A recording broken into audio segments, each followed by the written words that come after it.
Natural hair colour కోసం చూస్తున్నారా?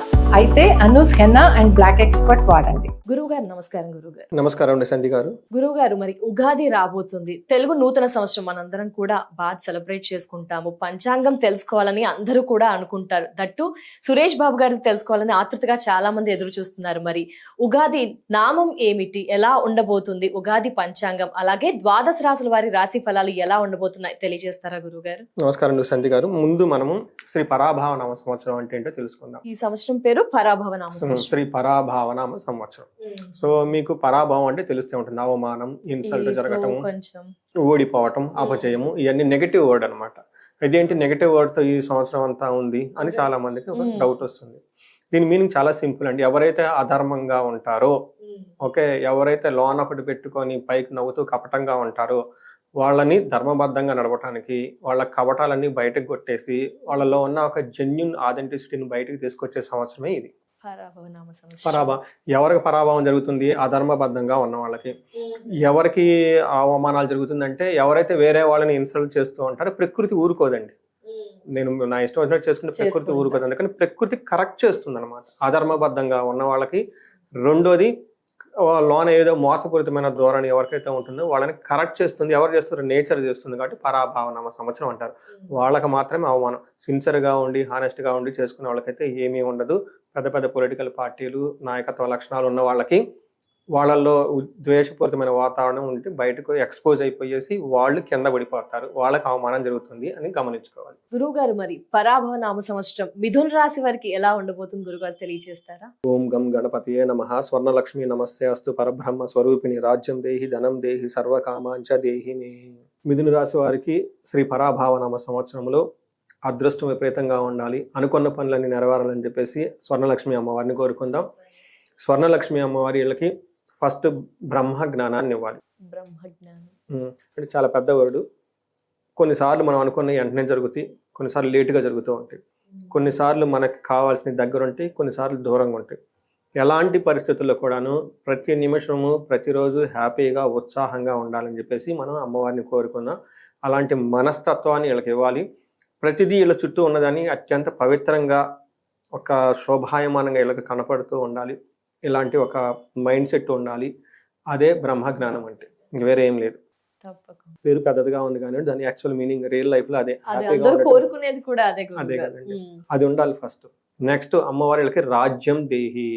వీళ్ళందరికీ, ఈ మిథున రాశి వాళ్ళు ఎవరైతే ఉన్నారో వీళ్ళకి అధికారం ఉండాలి, పవర్ ఉండాలి, స్టేటస్ ఉండాలి, సింబల్ ఉండాలి, రాయల్ ఉండాలి, మంచి పేరు ఉండాలి, కీర్తి ప్రతిష్టలు ఉండాలి. అలా ఇలా ఒక మాట చెబితే 10 మంది ఇదే విధంగా వీళ్ళు అంతా ఉండాలని చెప్పేసి మనం అమ్మవారికి రాజ్యాన్ని ఇవ్వాలి.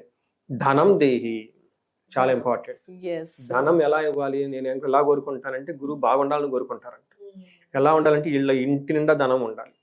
ఆఫీసులకి వెళ్ళారు, ఆఫీసుల నిండా ధనం ఉండాలి. షాపింగ్కి వెళ్ళారు, వ్యాలెట్లు, ఈ యూపీఐ నిండా ధనం ఉండాలి. వీళ్ళు ఎప్పుడు కౌంట్ ఎంత ఉందని చూసుకోకూడదు. ఎలా జాగ్రత్తగా ఖర్చు పెట్టుకుని ముందుకు వెళ్ళాలనేది చూసుకుంటూ ఉండాలి. ఉందా లేదన్నది అలా ఎప్పుడు చూసుకోకూడదు. 2, సర్వకామార్థ సిద్ధి. వీళ్ళ మనసులో ఇది కావాలి అనే ఒక ఫీలింగ్ వస్తే ఆ సెకండ్లో వాళ్ళకి అయిపోవాలి. అంత ఫాస్ట్. మనం చాలా స్పీడ్ యుగంలో ఉన్నాం, మనం ఆగే అంత లేదు. అమ్మవారు యుగిని, మేము కలియుగంలో ఉన్నాము, ఆ తపస్సులు గిపస్సులు అంతా మాకే తెలుస్తాయి. కలియుగంలో ఉన్న అమ్మవారికి తెలుసు కదా, కలియుగం పెట్టిన దేవుడే కదా. అందులో ఉన్న ప్రాబ్లమ్స్ కూడా వాళ్ళకి తెలుసు. ఎక్కువ పూజలు అన్ని చేయలేను, ఉన్నది అందరం కోరుకుంటుంటాము అని చెప్పేసి అమ్మవారిని కరుణ, కృప, కటాక్షం మన మీద ఉండాలి. అందులోనూ ఈ మిథున రాశి వాళ్ళ మీద ఇంకా ఎక్కువ ఉండాలి. ఏ గురుగారు? సో మనకి వాళ్ళ రాశి ఫలాలు అలా ఉన్నాయి, అద్భుతంగా. అయితే చూద్దాం ముందు ఇంకా గురుగారు. వీళ్ళకి నక్షత్రాలు చూసుకుంటే మృగశిర 3-4 పాదాలు, ఆరుద్ర 1, 2, 3, 4 పాదాలు, పునర్వసు 1, 2, 3 అంతా వీళ్ళకి ఇందులో ఉంటారు. పేరు బలం ప్రకారం చూసుకుంటే కా, కీ, కు, ఖం, జ్ఞ, చ, కే, కో, హ లెటర్స్ అంతా కూడా ఇందులో మిథున రాశిలో ఉంటారు. మనం వీళ్ళది రాశి అవి చూసుకున్నారనుకోండి, మనం ఒక రకంగా చెప్పాలనుకుంటే వర్క్ విషయంలో కొంచెం కేర్ఫుల్గా ఉండాలి, సహనంగా ఉండాలి. మిగతా అన్ని విషయాలు చాలా బాగుంటుంది. ఒకసారి మళ్ళీ రిపీట్ చేస్తున్నానండి, వర్క్ విషయంలో హెవీగా కాన్సన్ట్రేషన్ చేయాల్సిన టైం ఇది. అది కనుక మీరు కీ అనమాట, ఒక కీ ఉంటుంది చూడండి, ఏదో ఒక చోట కీ ఓపెన్ చేసి ఫుల్ డోర్ అంతా ఓపెన్ అవుతుంది. కాబట్టి వర్క్ విషయంలో మీరు జాగ్రత్తగా ఉంటే మిగతా అంతా హోల్ ఇయర్ అంతా 4 అంతా బాగుంటుంది. ఒకటి ఎందుకు అని అడిగారు అనుకోండి, 10వ స్థానంలో శని ఉన్నారు. శని. శని. సో ఏం చేస్తారు శని? శని 10వ స్థానంలో ఉండటంతో ప్రొఫెషన్ మ్యాటర్స్ లో హెవీ రెస్పాన్సిబిలిటీస్ ఉంటాయి. శని అక్కడ వీళ్ళకి చేస్తూ ఉంటారు. తర్వాత గురువు ఫస్ట్ 2-3 months నార్మల్ గా ఉంటారండి. కానీ ఎప్పుడైతే గోదావరి పుష్కరాలు వస్తాయో, పుష్కరాల నుంచి వీళ్ళకి గురువు 2వ స్థానానికి వెళ్ళిపోయేసి విత్త సమృద్ధి అంటే విపరీతమైన ధనాన్ని తీసుకుని వస్తూ ఉన్నారు. ధనం వస్తుందని చెప్పేసి ఈ జాబ్ను వదిలేస్తే అది ప్రాబ్లం అవుతుంది. చాలా కేర్ఫుల్ గా ఉండాలి. అందుకే మేజర్ గా కీ అన్నారు. కీ అని పెట్టుకున్నాను అనమాట. అలానే 9వ ఇంట్లో రాహు ఉండటం తోటి షేర్ మార్కెట్లు, ఫారిన్ వెళ్ళే వాళ్ళకి అనుకూలంగా ఉంటుంది, ఫారిన్ లో ఉండే వాళ్ళకి అనుకూలంగా ఉంటుంది. అయితే వీళ్ళకి విపరీతమైన కోరికల ధోరణి వస్తుంది. అది ఒక లిమిటెడ్ గా ఉంటే బాగుంటుందండి. అంటే too much drinking, too much friendship, too much laziness, too much greediness. I want invest share market ఈ రోజు ఇన్వెస్ట్ చేసి లాభం రేపు ట్రేడ్ చేసి ఎల్లుండి కారు కొనుక్కోవాలి. ఈ టైప్ థాట్స్ ఉంటాయి. ఎందుకంటే వీళ్ళకి రాహు 9వ ఇంట్లో ఉండటం తోటి పుణ్య కార్యాలకు సంబంధించిన వాటిని, గురువులకు సంబంధించిన వాళ్ళని ఓవర్ లుకింగ్ చేసే అవకాశం ఉంది. కేర్ఫుల్ గా ఉండండి. ఓకే, పెద్దవాళ్ళకి చెప్పి పని చేసుకోవటం, గురువుల యొక్క ఆశీర్వాదం చెప్పి పని చేసుకోవటం నేర్చుకోవాలి. కన్సల్టెంట్లను తీసుకోవాలి. నాకు ఓవర్ నైట్ థాట్ వచ్చేసింది, రేపు ఉదయాన్నే నేను చేసేస్తాను, ఎల్లుండి చేసేసుకోనంటే శని ఊరుకోడు. శని వీళ్ళకి 10th house లో ఉన్నారు. అందుకని రాహు ప్రమోట్ చేస్తుంది, అది చేద్దాం ఇది కాను. బట్ రియల్ టైంలో వర్క్ చేయాలి కదా, ఆ గ్యాప్ ఉంటుంది. అందుకని దీన్ని కరెక్ట్గా బ్యాలెన్స్ చేసుకుంటే అద్భుతమైన ఇయర్ శ్రీ పరాభావనామ సంవత్సరం అండి. వీళ్ళకి మనకి ఏం చెప్తారంటే కేతు 3వ స్థానాలు ఉంటే ధనం వస్తుంది. 2 గ్రహాలు ధనాన్ని ఇస్తుంది, గురువు కేతువు. శని హెవీ వర్క్ లోడ్ ఇస్తూ ఉన్నారు. రాహు ఎక్కడికో వెళ్ళి తీసుకొని వెళ్ళిపోతున్నారు, గుర్రాల మీద తేలిపోతూ ఉన్నారు. అందుకని వీటితో ఎలా చేసుకోవాలి? ధనం ఉంది, 2 ఆప్షన్లు, హార్డ్ వర్క్ చేసుకున్నామా తేలిపోదామా. ఇప్పుడు మీరు చెప్పండి ఎలా ఉండాలి? ధనం ఉంది, 2 గ్రహాలు ఇస్తున్నాయి, గురువు అను కేతు. 2 ఆప్షన్స్ ఉన్నాయి, వర్క్ హార్డ్ ప్రొఫెషనల్ మ్యాటర్స్ లో. 2వ కూడా ఉంది, చూసుకుని ఎటు వెళ్ళిపోండి. అంటే ఒక్కొక్క వ్యక్తి ఒక్కలాగా ఉంటారు కదా గురుగారు. నేనైతే వర్క్ పరంగా అలా రాసేవారి ఆలోచన తీరుని బట్టి. మీరైతే ఏం చేస్తారు? నాది మిథున రాశి గురువు గారు. మీరే చెప్పండి, మీరేం చేస్తారు? హార్డ్ వర్క్ చేస్తారా?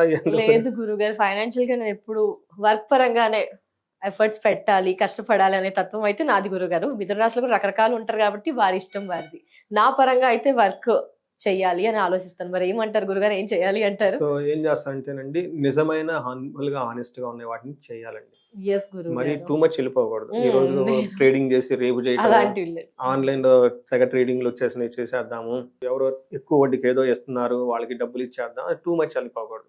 అలానే too much relaxation, too much అవుటింగ్కి వెళ్దాం, ఇటు స్పెండ్ చేద్దాం, అటు స్పెండ్ చేద్దాం, ఈ వర్క్ ను వదిలేసి పోవాలని ఒక ఆలోచన ఉంటుంది. ఆల్రెడీ వర్క్ లో హెవీగా ఉంటుంది, ఈ గ్యాప్ తీసుకొని ఇబ్బంది పడిపోయే అవకాశం ఉంటుంది. So maintain discipline and harmony important. మీకు 10వ స్థానంలో శని ఉంటే ఏమవుతుందంటే కృష్యాది సర్వ విఘ్నం చ పాపముద్యోగం విఘ్నము అని చెప్తారు. అంటే ఏదైనా గనక హార్డ్ వర్క్ చేసుకుంటూ వెళ్తూ ఉంటే ఆటంకాలు వస్తూ ఉంటాయి అంట. అందుకనే వర్క్ విషయంలో జాగ్రత్తగా ఉండాలి. అంటే ఎక్కువ ఫోకస్ అక్కడ చేయాలి. మీరు ఎప్పుడైనా డైవర్ట్ అట్ అయిపోతే ఇది అసలుకే అంతంత మాత్రంగా ఉంది, ఇది చేస్తే ప్రాబ్లం అవుతుంది. అందుకని కేర్ఫుల్ గా ఉండాలి. ఫస్ట్ చెప్పింది ఏంటి, దీని మీద ఫోకస్ చేయండి అని చెప్పారు. రెండోది ఏం చెప్పారంటే పాప ఉద్యోగం ఉగ్నము. అంటే కొన్నిసార్లు ఇంత హార్డ్ వర్క్ ఎవరు చేస్తారులే, స్మార్ట్ వర్క్ చేసేసుకున్నాము, కంప్లీట్ చేసేసి అది జంప్ చేస్తుంది, అది పిలుస్తుంది అక్కడ. ఇది చేస్తే ఏమవుతుందంటే విఘ్నం వస్తుంది, ఆటంకాలు వస్తాయి, గమనించుకోవాలి. So this is the utmost time for you to devout your work. అక్కడ ప్రొఫెషనల్ ఆబ్లిగేషన్ ఫిల్ చేసి వెళ్ళండి. దీన్ని ఏదేదో చేసేసి వెళ్ళిపోదాం అనుకుంటే అక్కడ మీ బౌన్స్ బాగా అవుతుంది. ఒకటి మాత్రం గుర్తుపెట్టుకోవాలి. తర్వాత గురువు వీళ్ళకి ఫస్ట్ 3 నెలలు ఇంట్లో మ్యారేజ్ అయ్యే వాళ్ళకి, తీర్థయాత్రలు చేసే వాళ్ళకి, పిల్లలు కావాలనుకునే వాళ్ళకి అనుకూలంగా ఉన్నారండి. గురువు ఇప్పుడు మారటంతో 2వ స్థానానికి వెళ్ళిపోవటంతో వాళ్ళకి ధన ప్రవాహం వస్తుంది. మీది అన్నారు కాబట్టి మీకు జూన్ నుంచి కాదు, ఇప్పటి నుంచి ధన ప్రవాహం రావాలని చెప్పేసి నేను కోరుకుంటున్నాను. 2వ స్థానంలో గురువు ఉంటే ఏం చెప్తారంటే మనస్సౌఖ్యం, మనసంతా కంఫర్టబుల్ గా ఉంటుంది. యశో వృద్ధి, మీ కీర్తి ప్రతిష్టలు చాలా పెరుగుతాయి. మీడియాలో ఉన్నారు కాబట్టి మీ యాంకరింగ్ అవి ఇవి వెళ్ళిపోయేసి బాగా వెళ్ళిపోతూ ఉంటుంది. సౌభాగ్యం, ఇది చాలా ఇంపార్టెంట్ లేడీస్ కదా. భాగ్యం, మీరే భాగ్యం. మీరు ఇంటర్ చేస్తే మేము ఎదగాలి కదా. అంతే కదా. సౌభాగ్యం, మీకు భాగ్యం వస్తుందంట. ధనాగమన, ధనం వస్తుంది. ధర్మ వ్యయం మనస్సౌఖ్యం, మంచి మంచి కార్యక్రమాలకి డబ్బు ఖర్చు పెడతారు గురువు వల్ల, ఇది కూడా చూపిస్తుందండి. వీళ్ళకి ఆదాయం 8, వ్యయం 11 ఉంది. అంటే రెండు బాగానే ఉండే, ఆదాయం 8 అంటే బాగా హై లెవెల్లోనే వస్తుంది, ఖర్చు కూడా బాగా పెట్టేస్తారని చూపిస్తూ ఉంటుంది. రాజ్య పూజ్యం 1 ఉంది, అవమానం 7 ఉందండి. ఈ ఒక్క విషయం ఎందుకు చెబుతున్నాను, అవమానం ఎక్కడ అవమానిస్తారు, వర్క్ ప్రోసెస్ లో మీకు అవమానం వచ్చే అవకాశం ఎక్కువ ఉంది, మిగతా అంత చోట్ల బాగుంది. ఇది మీకు మొదట్లో చెప్పడం మర్చిపోయానండి, ఇప్పుడు చెప్పాను. తర్వాత వీళ్ళకి ఏమని చెప్పినట్టు రాహు వీళ్ళకి 9వ స్థానంలో ఉన్నారండి. ఉండటం వల్ల ఏమవుతుందంటే ధన ధాన్యాలకు సంబంధించి సపోర్ట్ సిస్టమ్స్ ఏమైనా ఉంటే వాటి నుంచి ఎక్కువగా మీకు సపోర్ట్ రాదు. దూర ప్రయాణాలు కనుక చేస్తే అందులో బాగా ప్లాన్ చేసుకొని చేయండి. అంటే ఎక్కడో అకామిడేషన్ చేసుకున్నారు, అది లేకపోతే ప్లాన్ బి, అట్లా ఫారిన్ వెళ్ళాలి, దూర ప్రయాణాలు, foreign clients, foreign travels, long travels, ఇవన్నీ చేసే అవకాశం ఖచ్చితంగా ఉంటుంది. కాశీ లాంటి పుణ్యమైన క్షేత్రాలు తిరిగే అవకాశం ఎక్కువగా ఉంటుంది. సో ఇవంతా మీకు రాహు ఉండటం వల్ల జరిగిందండి. అగైన్ కేతు మీకు ధనాన్ని ఇస్తూ ఉన్నారు. సో మీకు గురువు ధనాన్ని ఇస్తున్నారు, కేతు ఇద్దరు ధనాన్ని ఇస్తున్నారు. వర్క్ లో చాలా ఫోకస్ చేయాల్సి ఉంటుంది.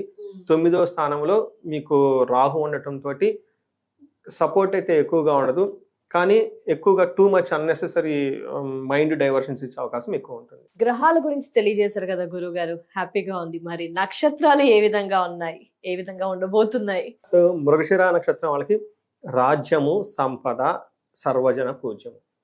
అంటే రాజ్యం అంటే ఉద్యోగం వస్తుంది, ఒక అథారిటీ పవర్ వస్తుంది, సంపదలు వస్తుంది. తర్వాత సర్వజన పూజ్యము, అందరి నుంచి మీరు గౌరవింపబడుతూ ఉంటారు. ఒక విషయంలో జాగ్రత్తగా ఉండాలి, హెల్త్. ఓకే, రోగాధిక్యము, మీకు హెల్త్ విషయంలో చాలా జాగ్రత్తగా ఉండాలి. 2 పరవాసము, కొన్ని రోజులు ఉన్న పొజిషన్ ఇక్కడ ఉండటమో, లేదంటే ఫారిన్ వెళ్ళటమో, లేదంటే రకరకాల దూరాలకు వెళ్ళిపోయి అక్కడ ఉండే అవకాశం ఎక్కువ ఉంటుంది. ప్లేస్ ఆఫ్ చేంజ్ అనుకోవాలి. అది కూడా శని గురించి. శని ఎక్కడ ఉన్నాడు, 10వ స్థానంలో. 10 ఎక్కడ ఉందంటే 10th లో వస్తున్నాడు. అంటే ప్రొఫెషన్ లో కొంచెం అటు ఇటు ట్రావెల్స్ అయ్యే అవకాశం మీకు ఎక్కువ ఉంటుంది.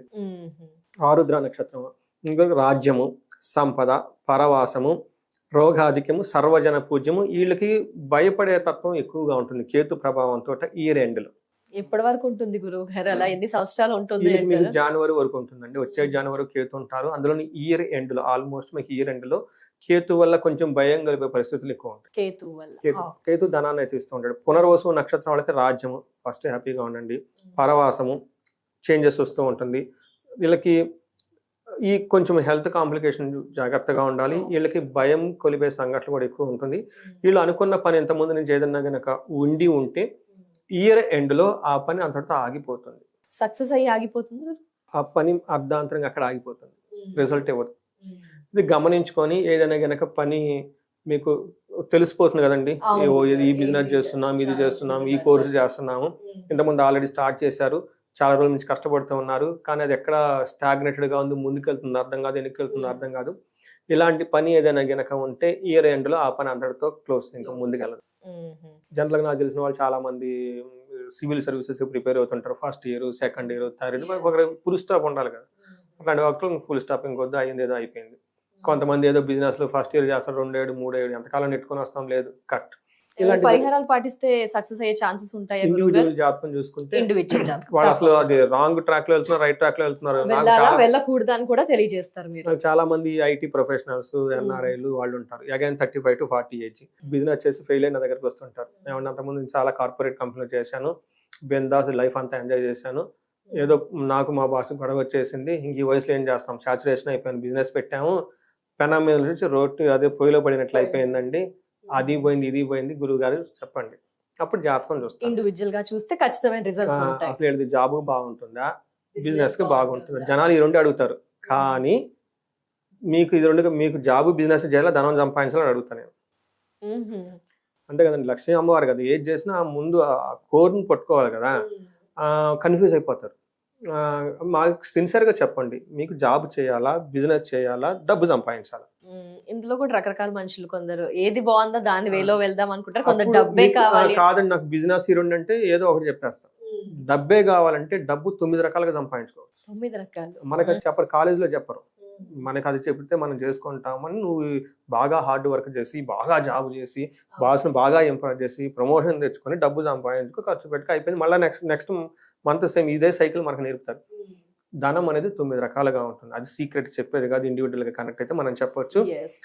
ఎవరైతే మాకు ధనం కావాలండి అని చెప్పారో వాళ్ళకి డిఫరెంట్ వర్షన్ లో నా కన్సల్టేషన్ వెళ్ళిపోతుంది. కొందరు ప్యాషన్ తో బిజినెస్ కావాలి అనుకున్న వారికి అలా కూడా మీరు తెలియజేస్తారు. అది చెప్తాను. అందుకని వాళ్ళ ఇష్టాన్ని బట్టి ఓకే వేరే విధంగా కూడా ధనం ఉంటుంది. ఓకే అది మనం హారోస్కోప్ చూస్తే ఉంటుంది. ఇప్పుడు మహేష్ బాబు హీరో ఉన్నారనుకోండి, ఆయన జాబ్ చేస్తున్నాడా లేదంటే బిజినెస్ చేస్తారా? కాదు కదా, క్రియేటింగ్ యాక్టింగ్ అది ఉంటుంది వాళ్ళ జాతకం. అలా చాలా ఉంటాయి పారామీటర్స్. కొంతమంది లేడీ ఒక ఆమె చేసింది, మా ఫ్రెండ్స్ అందరు జాబులు చేస్తున్నా ఎన్ఆర్ఐలో ఆల్రెడీ సెటిల్ అయిపోయింది, నైస్గా ఉంది, ఏమి జాబ్ లేదు. మా ఫ్రెండ్స్ అందరూ జాబులు చేస్తే నేను అడిగి అసలు మీకు జాబ్ ఎందుకు కావాలన్నాను. మా ఫ్రెండ్స్ అందరూ చేస్తున్నారు కాబట్టి. ధనం కావాలంటే అంటే అప్పుడు కాదు కాదు ధనం ఉండంటే వాళ్ళ అత్తగారి నుంచి సుపరితంగా ఆస్తులు ఉన్నాయి, ఈమెకు ఆస్తులు ఉన్నాయి, ధనం ఎందుకు, ఆల్రెడీ ఉంది కదా, వాళ్ళు చేస్తున్నారు కాబట్టి జాబ్ చారిటీ చేసుకో ఏదో అంటే మైండ్ పర్సెప్షన్ కరెక్ట్ గా ఉండాలి. అందుకని చెప్పేసి ఇండివిజువల్ గా జాతకం చూపించుకోవాలి. వాళ్ళకి ఏం కావాలో క్లారిటీ ఉంటే ఎవ్రీథింగ్ వాళ్ళ హారోస్కోప్ ఉంటుందండి. నేను చదివేది, నేను గురువు కాదు, మీ హారోస్కోప్ ఇట్స్ ఆల్రెడీ కోడెడ్. అది తెలుసుకోవటం మీ పని. తెలుసుకొని ఏమైనా బ్లాకేజెస్ అవి ఉంటే క్లియర్ చేసుకోవాలి. దానికోసం ఇండివిజువల్ గా. మరి మిథున్ రాశి వారు ఏం పరిహారాలు ఏం చేయాలి అంటారు? హెల్త్ పరంగా బాగుండాలి అన్న భయపడుతూ ఉంటారని చెప్పారు కదా, వాళ్ళు చేయాలి ఏం చేయాలి అంటారు? వీళ్ళకి ఫస్ట్ రాహుకి బాగా ఎక్కువగా పూజలు చేసుకోవాలి. చండీ హోమము, చండీ పారాయణ, కనకదుర్గ అమ్మవారిని తర్వాత చేసుకుంటూ ఉండాలి. రెండోది మందార పూలు ఎక్కువగా పెంచుకుంటూ ఉండాలి. చెట్లు సముద్ర స్నానాలు ఎక్కువ చేయాలి. అంటే రాహు కొంచెం ఇబ్బంది పెట్టే పొజిషన్ లో ఉన్నారు, ఆ బ్లాకేజ్ చేసిపోతే యుఎస్ అలా వెళ్ళిపోతారు వీళ్ళు. రెండోది శనికి సంబంధించి హెవీ వర్క్ లోడ్ ఉంటుంది కాబట్టి శనికి తైలాభిషేకం చేసుకుంటూ ఉండాలి. ఇవి కామన్ గా ఉండే మనకి పరిహారాలను చెప్పుకోవచ్చు. గురువు వీళ్ళకి తర్వాత అనుకూలంగా ఉన్నారు, ఈ లోపు కొంచెం ఇబ్బంది పడుతూ ఉంటే మనకి నరసరావుపేట దగ్గర గుంటూరు దగ్గర కోటప్పకొండ అని ఉంటుంది, దక్షిణామూర్తి అవతారం దేవస్థానం వాళ్ళు ఒక విశేష హోమం చేస్తారు దక్షిణామూర్తికి. చాలా తక్కువ రేట్లు దేవస్థానం వాళ్ళు చేస్తుంటారు, గవర్నమెంట్ ఏపీ గవర్నమెంట్ వాళ్ళు. అక్కడ హోమాలు చేయించుకుంటే ఆ బ్లాకేజెస్ అంతా పోతుందండి. అక్కడ దర్శనం చేసుకుని అక్కడ కింద చిన్న ఆశ్రమాలు కూడా ఉన్నాయి, టైం స్పెండ్ చేస్తే బాగుంటుంది. ఇది ఒకటి. ఇవి కాకుండా ఇండివిడ్యువల్ గా వాళ్ళ ఏజ్ 35 to 45 ఉంది, ఇందాక మనం చెప్పుకునే విధంగా. వాళ్ళకి ఏదైనా ప్రాబ్లమ్స్ ఉంటే, బ్లాకేజెస్ ఉంటే, కెరీర్లో ఆగిపోయామని అనుకుంటే ఒకసారి ఇండివిజువల్ జాతకం చూపించుకొని వాళ్ళకి శాపాలు ఏమైనా ఉన్నాయా, గ్రహ దోషాలు ఏమైనా ఉన్నాయా తెలుసుకొని తగు పరిష్కారాలు చేసుకుంటే చాలా బాగుంటుంది. ఫస్ట్ ధనానికి స్వర్ణలక్ష్మి విశేష హోమం చేయించుకోవాలి. రిలేషన్షిప్స్, భార్యాభర్తల అన్యోన్యత, విశ్వావసు గంధర్వరాజ హోమం చేసుకోవాలి. పిల్లల చదువు గురించి మనకి దక్షిణామూర్తి, హయగ్రీవ స్వామి, నేల సరస్వతి వాళ్ళ జాతకం చూసుకుంటే తెలుస్తుంది ఎవరో చేయాలని. అది చూపించుకుంటూ ఉండాలి. ఇవి కాకుండా హెల్త్ కనుక ఎవరికైనా బాగలేకపోతే వాళ్ళకి అమృత మృత్యుంజయ పాశుపత అభిషేకము లేదంటే మృత్యుంజయ జపము ఇవన్నీ చేసుకుంటూ ఉంటే హెల్త్ అంతా బాగుంటుంది. ఇవి కాకుండా కొంతమంది ప్రమోషన్స్ కావాలి, రాజశ్యామల, కొంతమందికి మనకి ఇవి అడుగుతుంటారు, మాకు శత్రువుల బాధలు విపరీతంగా ఉన్నాయి, చండీ హోమం, చండీ పారాయణ కాబట్టి మనకి దశ మహావిద్యలో ఉన్న తారాదేవి కానివ్వండి, బగలామ్మకి వాళ్ళకి అవసరాన్ని బట్టి, అందరికీ కాదు అవసరాన్ని బట్టి, వాళ్ళకి ఇంటెన్సిటీని బట్టి జాతకం చూస్తే తెలుస్తుంది. ఎలాంటి సమస్య ఉన్నా శ్రీ పరాభామ సంవత్సరంలో మిథున రాశి వాళ్ళకి పరిష్కారం పక్కనే ఉంది. మార్గం చూసుకొని పరిహారాలు పాటించి ఫాలో అవుతే కనుక డెఫినెట్ గా ఇంకా మంచి జరుగుతుంది. ధన్యవాదాలు గురుగారు. మిథున రాశి వారి యొక్క రాశి వివరణ పూర్తిగా క్లుప్తంగా తెలియజేసినందుకు నమస్కారం. నమస్కారం అండి, ధన్యవాదాలు అండి.